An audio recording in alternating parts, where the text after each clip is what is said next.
जय श्री राधे कृष्णा। ओम कुकरेजा चैनल पर आपका हार्दिक स्वागत है। हरि अनंत हरि कथा अनंता में आज सुनिए आखिर पाप कहाँ जाते हैं।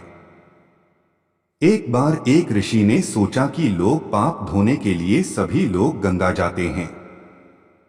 ऐसे में सारे पार गंगा में ही समा जाते हैं। इस तरह तो गंगा भी पापी हो जाएगी। उस ऋषि ने यह जानने के लिए आखिर पाप जाता कहाँ है तपस्या की। तपस्या करने के फलस्वरूप देवगण प्रकट हुए। तब ऋषि ने उनसे पूछा कि गंगा में जो पापा धोया जाता है वह कहाँ जाता है। तब भगवान ने कहा कि चलो गंगा जी से ही पूछते हैं इस बारे में। ऋषि और भगवान दोनों ने ही गंगा जी से पूछा कि हे गंगे, सब लोग तुम्हारे यहाँ पाप धोते हैं तो इसका मतलब क्या आप भी पापी हुई।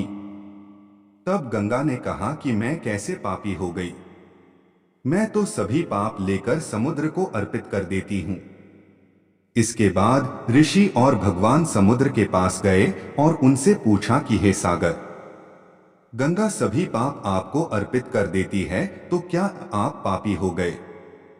तब समुद्र ने कहा कि वो कैसे पापी हुआ, वो सभी पाप को भाप बनाकर बादल बना देता है।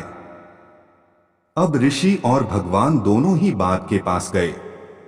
उनसे पूछा कि हे बादल, समुद्र पापों को भाप बनाकर बादल बना देते हैं तो क्या आप पापी हुए।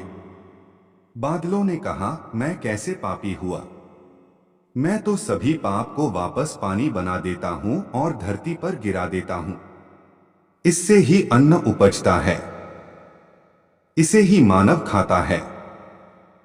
उस अन्न में जो अन्न जिस मानसिक स्थिति से उगाया जाता है और जिस वृत्ति से प्राप्त किया जाता है और जिस मानसिक अवस्था में खाया जाता है, उसी के आधार पर मानव की मानसिकता बनती है। यही कारण है कि कहा जाता है कि जैसा खाए अन्न वैसा बनता मन। जिस वृत्ति से अन्न प्राप्त किया जाता है और जिस मानसिक अवस्था में खाया जाता है, वैसा ही विचार मानव का बन जाता है।